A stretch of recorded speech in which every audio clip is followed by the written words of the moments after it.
18-тото коло од бизнис лигата на Македонија го отворија екипите на НЛБ банка и Лукоил. НЛБ банка на овој меч излезе со слабен состав, а тоа екипата на Лукоил знаеше како да го искористи. Лукоил од самиот почеток на надпреварот влезе максимално офанзивно, игра поради која во текот на целиот меч имаа убедлива предност. НЛБ банка поради ваквата игра на Лукоил не се снајде најдобро и на крај мечот го загубија со 12-3.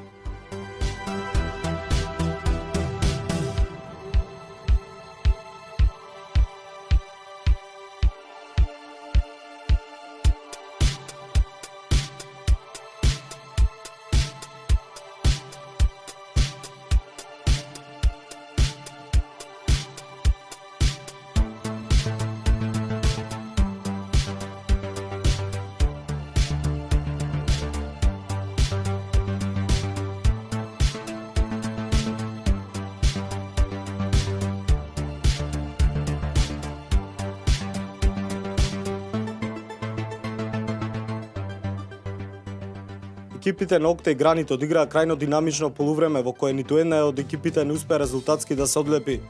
Резултатот по првиот дел гласеше 1:1. Второто полувреме продолжи во исто темпо, полувреме во кој двете екипи успеа да постигнат по еден погодок. Конечниот резултат на овој надпревар беше 2:2.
Екипата на Македонски Телеком во дуелот со Раде Кончар покажа апсолутна доминација.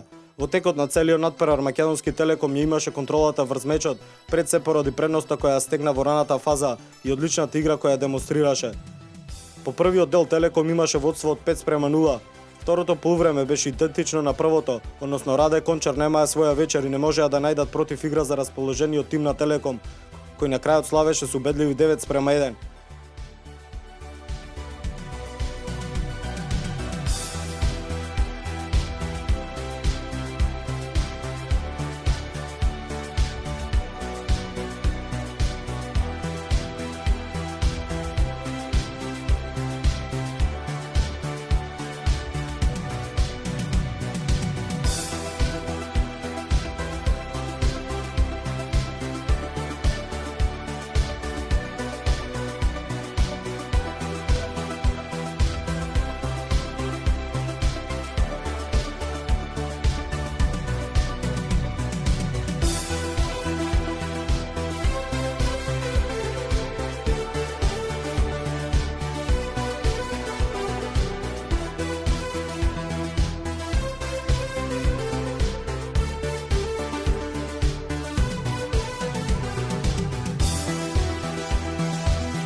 Екипата на Факом, иако во скратен состав настапи на дуелот против Евана, сепак во првото полувреме пружи одличен отпор.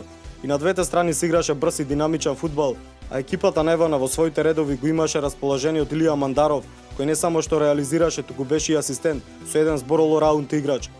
Во второто полувреме, иако Евана успеа да стекне резултатска предност, екипата на Факом се врати во надпреварот и фати резултатски приклучок, но Евана не дозволи пресврт и во самиот финиш го доби овој надпревар со 7:5.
Евролинк на мечот против Рамстор настапи во непон состав, што фудбалерите на Рамстор знае како тоа да го скористат и на полувреме има водство од 4:2. Сепак на стартот на вториот дел голманот на Рамстор заработи црвен картон, па тие мораа во преостанатиот дел од полувремето да настапат со голман играч. Во таквата игра Рамстор имаше големи пукнатини во одбраната, а Евролинк знаеше тоа како да го искористи, по пресврт стигна до победа од 8:5.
Екипите на Фабрика Карпош и One VIP одиграа крајно издрамнати неизвесен надпревар.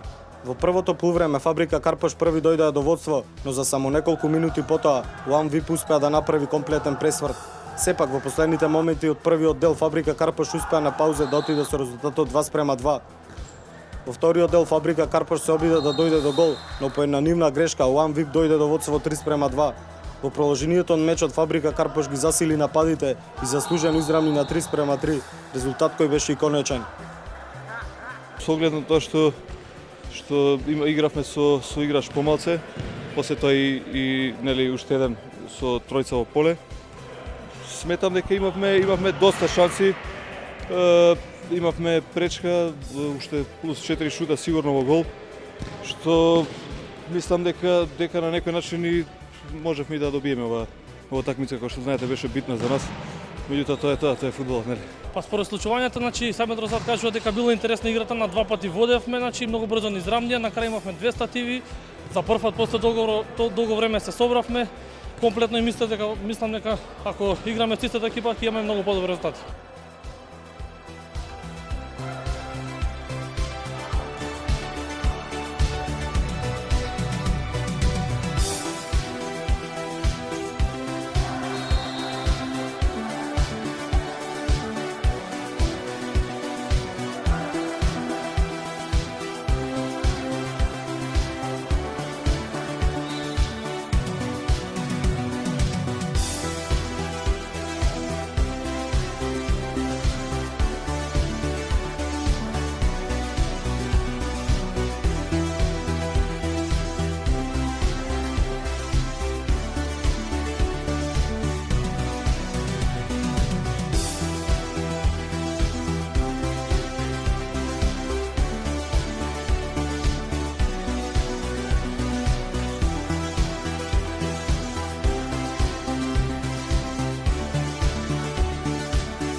Во првото полувреме екипите на Систина и Уника одиграа по дефанзивен фудбал.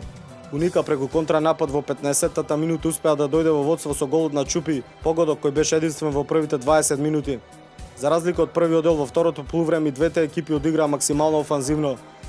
Систина подобро се снајде на високиот ритам кој го наметнаа и двете екипи и преку Ѓоргиевски кој постигна 4 погодици стигнаа до пресврт. Уника се обиде да го анулира водството, но Систина преку пожртвувана игра стигна до победа од 6:4. Според мене и поголем дел од екипата, Уника се најтежок противник, но одличната поставеност на тактиката од нашиот тренер Амел се покажа како одлучна.